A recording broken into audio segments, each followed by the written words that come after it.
Bismillahirrahmanirrahim. Assalamualaikum warahmatullahi wabarakatuh.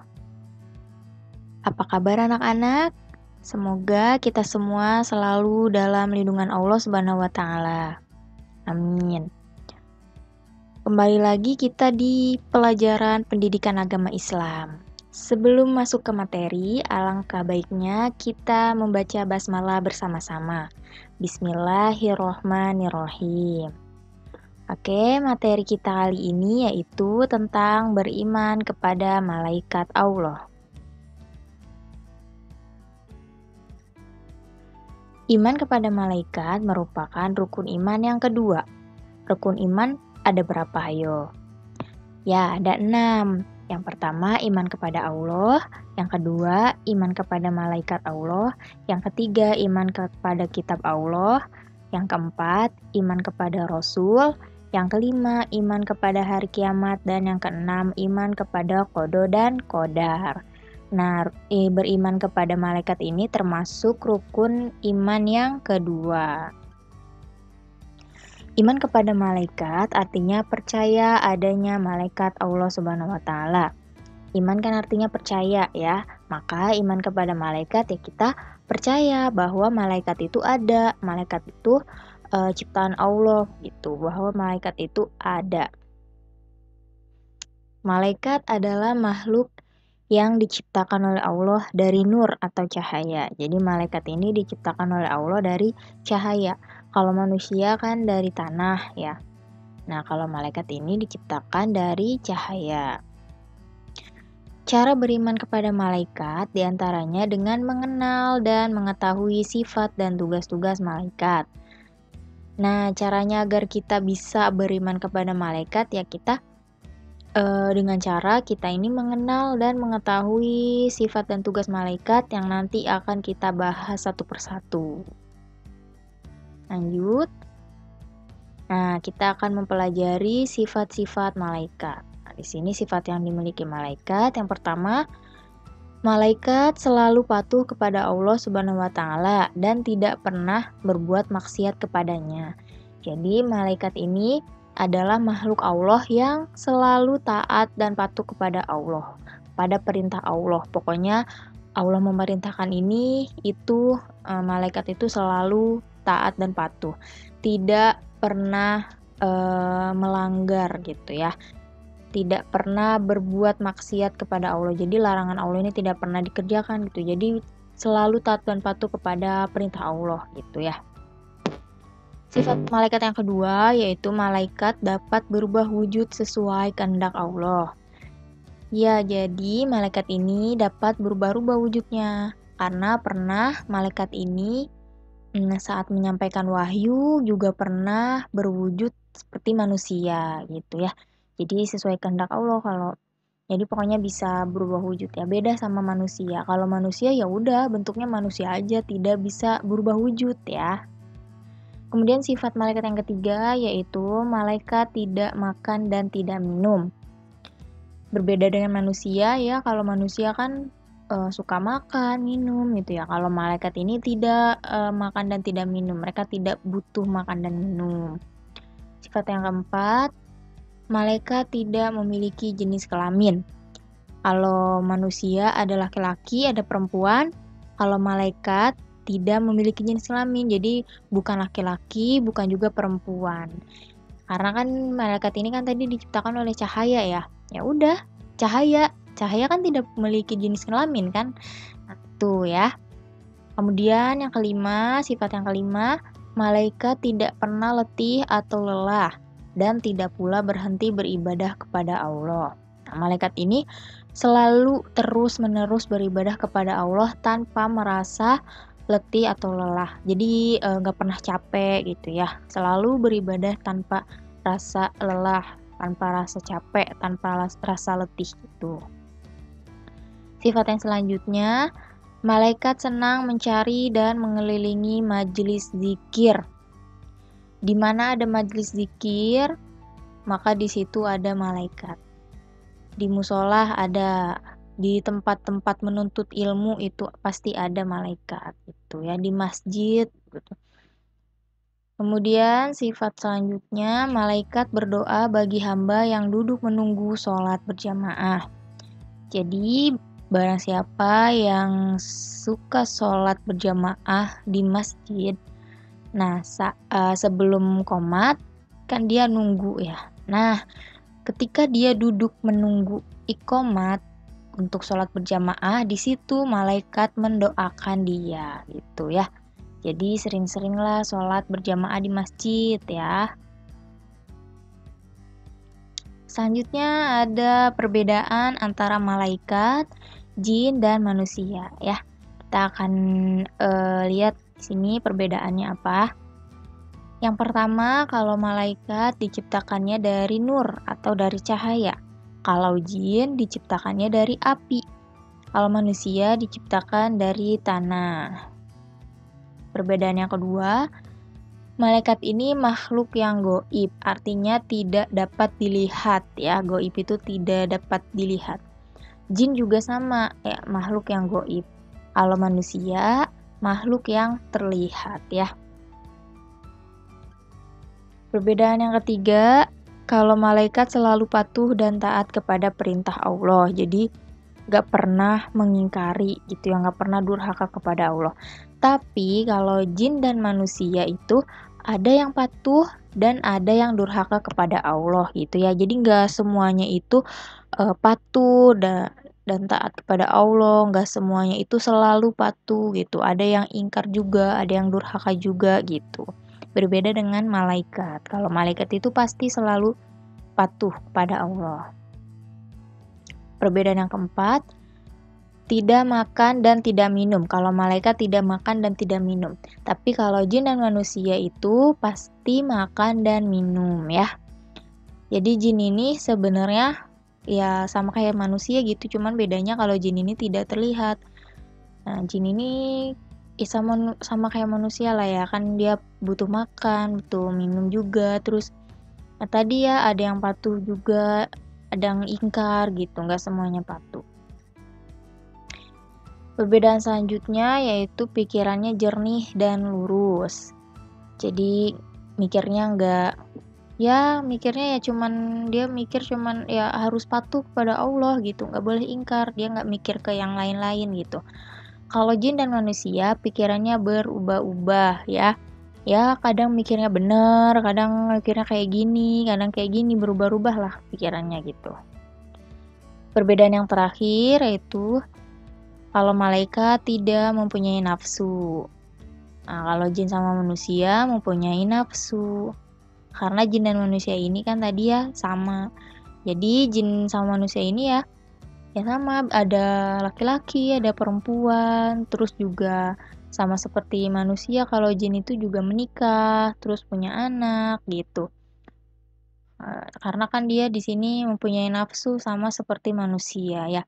Jin juga makan, minum, jin juga sama menjalankan kehidupan seperti manusia. Cuman bedanya ya kalau jin tidak terlihat, kalau manusia itu terlihat gitu. Oke, selanjutnya nama dan tugas malaikat. Jadi malaikat ini jumlahnya ada banyak sekali.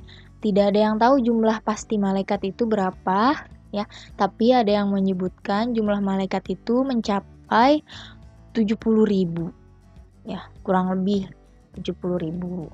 Cuman gak ada yang tahu lah ya berapa, pokoknya malaikat itu banyak. Tapi yang wajib kita ketahui itu ada 10. Ini kita bahas satu persatu beserta tugas-tugasnya. Yang pertama ada malaikat Jibril, tugasnya menyampaikan wahyu dari Allah kepada Nabi dan Rasul. Ya, itu malaikat Jibril menyampaikan wahyu atau firman Allah kepada Nabi dan Rasul. Yang kedua ada malaikat Mikail. Malaikat Mikail tugasnya membagikan rezeki kepada seluruh makhluk Allah. Jadi rezeki yang kita punya ini diberikan oleh Allah melalui malaikat Mikail ya. Hujan juga termasuk turunnya hujan juga termasuk tugasnya Mikail gitu, menurunkan hujan. Malaikat yang ketiga yaitu Israfil, tugasnya meniup sangkakala pada hari kiamat hingga saat hari berbangkit. Jadi, pada hari kiamat nanti, Israfil ini meniup sangkakala. Sangkakala ini seperti sebuah trompet ya. Kalau sangkakala ini dibunyikan, nah itu hari kiamat terjadi. Kemudian dibunyikan lagi sangkakala, nah di situ hari dibangkitkannya manusia dari alam kubur gitu. Malaikat yang keempat ada malaikat Izrail. Tugasnya mencabut nyawa seluruh makhluk Allah. Jadi yang mencabut nyawa semua makhluk Allah yaitu Izrail. Yang mencabut nyawa manusia, hewan, tumbuhan, bahkan mencabut nyawa para malaikat. Jadi para malaikat juga nanti bakal dicabut nyawanya oleh malaikat Izrail, bahkan dia pun nanti pada akhirnya akan mencabut nyawanya sendiri gitu. Kemudian selanjutnya ada malaikat Munkar dan Nakir. Nah, ini tugasnya sama. Mereka ini tugasnya menanyai di alam kubur. Jadi, kalau ada manusia yang meninggal kemudian dikubur, nah di alam kubur ini akan ditanya oleh malaikat Munkar dan Nakir. Malaikat yang ketujuh ada Rokib. Malaikat Rokib tugasnya mencatat seluruh perbuatan dan ucapan baik. Jadi kalau kita berbuat baik atau berkata yang baik, nah itu akan dicatat oleh malaikat Rokib sekecil apapun ya. Malaikat yang ke-8 ada malaikat Atid, tugasnya mencatat seluruh perbuatan dan ucapan buruk. Kalau kita berbuat buruk atau berkata yang buruk, sekecil apapun itu pasti akan dicatat oleh malaikat Atid. Jadi sebenarnya setiap saat itu kita pasti didampingi oleh malaikat Rokib dan Atid. Jadi setiap kita mengatakan sesuatu yang baik atau perbuatan yang baik, maka akan langsung dicatat sama malaikat Rokib. Tapi kalau kita berkata yang buruk, berbuat yang buruk, pasti akan langsung dicatat oleh malaikat Atid. Jadi mereka ini selalu ada di dekat kita gitu. Ya. Kemudian malaikat yang ke-9, malaikat Malik. Tugasnya menjaga pintu neraka. Malaikat yang 10, ada malaikat Ridwan, tugasnya menjaga pintu surga. Selanjutnya, perilaku beriman kepada malaikat Allah Subhanahu wa taala. Jadi kalau kita beriman nih, perilaku kita seperti apa gitu. Pertama, jika kita beriman kepada malaikat Jibril, tadi kan malaikat Jibril tugasnya menyampaikan wahyu Allah kepada nabi dan rasul. Nah, perilaku beriman kita seperti apa? Selalu berusaha mencari dan memohon hidayah kepada Allah. Nah, itu perilaku beriman kita kalau kita beriman kepada malaikat Jibril ya. Kita ini selalu usaha untuk mencari dan memohon hidayah karena tadi kan menyampaikan wahyu ya. Nah, kita memohon untuk diberi hidayah untuk mempelajari wahyu Allah tersebut gitu. Kemudian iman kalau kita beriman kepada malaikat Mikail. Nah, malaikat Mikail kan tadi tugasnya membagikan rezeki ya, menurunkan rezeki pada makhluk Allah. Nah, perilaku kita yaitu berusaha secara maksimal untuk mencari rezeki yang baik dan halal ya. Jadi walaupun kita sudah rezeki kita kan udah diatur gitu ya. Yang si A rezekinya ini segini, yang si B rezekinya segini gitu. Nah, ada malaikat Mikail juga yang akan membantu Allah dalam membagikan rezeki, tapi kita juga harus berusaha secara maksimal dalam menjemput rezeki tersebut ya. Kemudian iman kepada malaikat Israfil. Tadi malaikat Israfil tugasnya meniup sangkakala. Nah, perilaku kita selalu memohon kepada Allah Subhanahu wa taala agar diselamatkan dalam menghadapi musibah dan huru-hara dunia maupun saat terjadinya hari kiamat ya. Jadi kita sering-sering berdoa agar diselamatkan oleh Allah gitu. Kemudian iman kepada malaikat Izrail. Nah, malaikat Izrail tadi tugasnya mencabut nyawa. Bagaimana perilaku kita? berusaha mempersiapkan diri untuk menghadapi kematian ya. Jadi kan tadi malaikat Izrail mencabut nyawa, maka kita di sini harus berusaha mempersiapkan diri dalam menghadapi kematian tersebut gitu, harus menyiapkan amal soleh kayak seperti itu ya. Kemudian iman kepada malaikat Munkar dan Nakir. Jadi tadi kan tugasnya malaikat Munkar Nakir menanyai di alam kubur ya. Nah, perilaku kita selalu memohon kepada Allah agar dilapangkan di alam kubur dan diringankan dari siksa kubur. Jadi supaya dari sekarang itu kita selalu berdoa sama Allah supaya nanti di alam kubur kita dilapangkan dan diringankan siksa kubur kita ya. Kemudian selanjutnya iman kepada malaikat rokib. Nah, malaikat rokib tadi tugasnya mencatat perbuatan dan perkataan yang baik. Perilaku kita selalu memiliki niat baik dalam segala perbuatan dan ucapan ya. Tuh, karena niat yang baik akan menghasilkan perbuatan dan ucapan yang baik pula itu ya. Kemudian iman kepada malaikat atid. Tadi malaikat atid tugasnya mencatat perbuatan dan perkataan yang buruk. Bagaimana perilaku kita? Menjauhi niat buruk, perkataan yang kotor, perbuatan yang jelek, dan menjauhi perilaku tercela ya. Karena kalau kita berkata yang kotor, walaupun sedikit pasti akan langsung dicatat oleh malaikat atid. Kalau kita berbuat yang tidak baik juga, pokoknya kalau kita berperilaku yang tidak baik pasti akan langsung dicatat oleh malaikat atid. Maka kita harus berusaha untuk menjauhi perilaku yang jelek tersebut gitu. Selanjutnya iman kepada malaikat Malik. Tadi malaikat Malik tugasnya menjaga pintu neraka. Nah, perilaku kita bagaimana? Selalu memohon kepada Allah Subhanahu wa taala agar terhindar dari siksaan api neraka. Jadi, mulai sekarang kita harus sering berdoa kepada Allah agar kita ini terhindar dari api neraka ya, dibarengi dengan perbuatan-perbuatan yang baik serta menjalankan perintah Allah. Jadi jangan cuma berdoa kita minta dihindari dari sisa api neraka, tapi ternyata perbuatan kita justru mencerminkan orang yang akan masuk neraka gitu. Nah, itu kan bertolak belakang ya. Jadi kalau kita berdoa minta dijauhkan dari sisa api neraka, maka perbuatan kita juga gitu. Selanjutnya iman kepada malaikat Ridwan. Nah, malaikat Ridwan kan tugasnya menjaga pintu surga ya. Bagaimana perilaku kita? Selalu memohon kepada Allah agar masuk surga dengan aman. Nah, mulai sekarang ya berdoa kepada Allah biar kita ini dimasukkan ke dalam surga.